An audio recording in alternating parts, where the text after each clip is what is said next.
ससुररिया बोले कैसे रहबोगे। चल जहिमी ससुररिया बोले कैसे रहबोगे। तोरा फटारा के आगे मलबा मलबा कहबोगे। तोरा सैया के आगे मलबा मलबा कहबोगे। दिल में देनी दर्दिया हम कैसे सहबोगे। दिल में देनी दर्दिया हम कैसे सहबोगे। तोरा फटारा के आगे मलबा मलबा कहबोगे। तोरा सैया के आगे मलबा मलबा कहबोगे। मलबा मलबा कहबोगे। मलबा कहबोगे।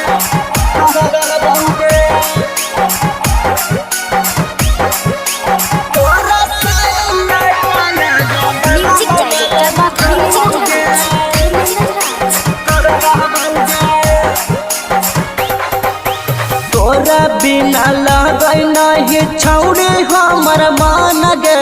बच्चा से जा बहन तकले हो नहीं हमर धन गे। तोरा बिना लगई नहीं छौड़ी हमर मान गे। बच्चा से जा बहन तकले हो नहीं हमर धन गे।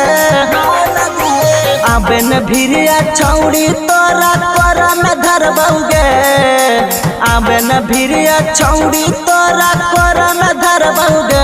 तोरा फटारा के आगे मलबा मलबा कहबोगे। तोरा सैया के आगे मलबा मलबा कहबोगे।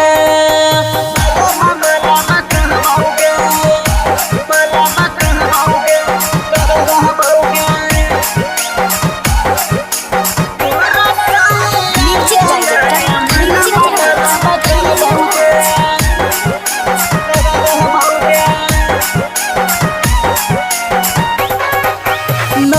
हर के यारा मछौड़ी करत हाय हाय गे।